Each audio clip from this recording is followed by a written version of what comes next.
আসসালামু আলাইকুম। আমি চলে আসলাম আজকে এআর সোহেল ব্লগে আমাদের নতুন ভিডিও নিয়ে, একটা ব্লগ ভিডিও। সেটা হচ্ছে ভুট্টা চাষ। তো আসসালামু আলাইকুম। ওয়ালাইকুম আসসালাম।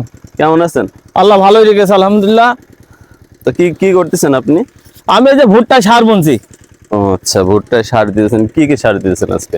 এই আজকে শুধু ইউরিয়া দিছি, ছোট চারা তো চারা এই ভুট্টা? জন্যই দেখা যাচ্ছে হালকা একটু জোর ধরলে হবে, পোকায় কেটে দিচ্ছে বিধায় এই জন্যই সেচটা দিয়ে দিলাম, যাতে পোকার আক্রমণটা না থাকে।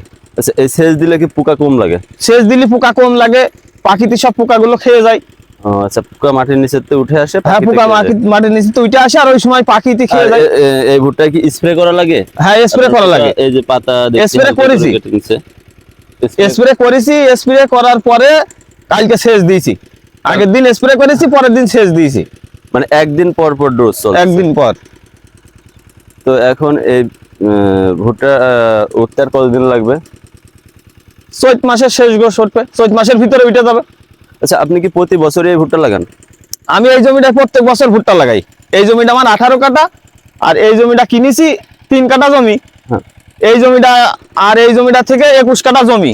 গতবার 21 কাঠা ছিল, 60 মনে 2 মন কম হইলে শুকিয়ে 40 শতকে 42 শতকে। এই ভুট্টায় আপনার টোটাল খরচ কেমন আসে? টোটাল খরচ খুব বেশি না। এই খরচ খুব বেশি হলো এই লাগানোর সময় খরচ বেশি হয়, চাষ বীজ আর জোন।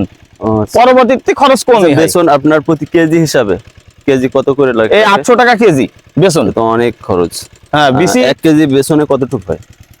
আমার এই 18 কাঠা জমিতে বেসন লেগেছে 2 কেজি 600 গ্রাম। আপনার এটা কি জাতের ভুট্টা? এইটা আছে 88-55। 88-55। এই জাতটা কি ফলন সব থেকে ভালো হয়? এই জাতটা খুব ভালো ফলন। আমি আজ 2 বছর লাগাচ্ছি, খুব ভালো ফলন। এই যে ভুট্টা গম বুনেছি, আশা করি 3 কাঠা ফুই গম আল্লাহ যদি দেয় 3 মনের বেশি ছাড়া কম হবে না। তো গমটাও এই দেখেন সবাই বেরিয়েছে, গমটা ভালোই বেরিয়েছে। তো এই গম যে আপনার বেরিয়েছে, এখন এই গম কি কোনো কিছুতে পোকার আক্রমণ হইতে পারে? বা হ্যাঁ, গমে তো যখনই দেখা যাচ্ছে এই সাইজ হবে, তখনই একটা স্প্রে দিতে হবে। আর হ্যাঁ, আর 2টো সেচ যাবে।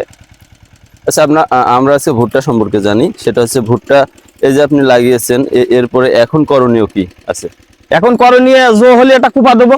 এটা খুব এই 18 কাঠা ভুইতে 1 বস্তা ফসফেট বুনে কুপিয়ে দেবো। কুপিয়ে দেওয়ার পরে তারপরেও মানে জো হওয়া মুখী আবার একটা স্প্রে করব।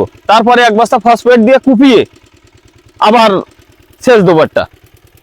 সেচ দেওয়ার পরে দেখা যাচ্ছে যে আরাম বড় হয়ে গেল, তখন আর একটা কোপ দিলেও দিতে পারে, না দিলেও দেখা যাচ্ছে ওষুধ দিয়ে দিলে ঘাস আর এই জমিতে আর হবে না। যত গাছলাই বেরোক সব মরে যাবে। ও আচ্ছা, মানে ঘাস আর হবে না? না না, ঘাস আর হবে না। এমন ওষুধ বেরিয়েছে যে ঘাসের সংখ্যা আর বেরোবে না। মানে আপনি জোন নিয়ে পরিষ্কার করবেন না? না না না, ওষুধ স্প্রে করে দেবেন। ওষুধ স্প্রে করলে, একবার ওষুধ স্প্রে করলে সবাই এটাই করতেছে দেখছি। জি।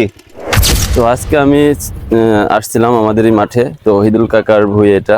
কাকার সাথে কথা বললাম, আমরা জানতে পারলাম ভুট্টা চাষে ভালো লাভ করা যায়, কারণ ভুট্টায় অতটা কস্টিং খরচ যায় না। এই মাঠের প্রাকৃতিক দৃশ্য আর ভুট্টা ছোট অবস্থায় থেকে বড় অবস্থা সম্পূর্ণ পর্যন্ত ভুট্টা, সে প্রত্যেক বছরই ভুট্টা লাগায়। গত বছরও ভুট্টা লাগিয়েছে, তার ভালো লাভ হয়েছে।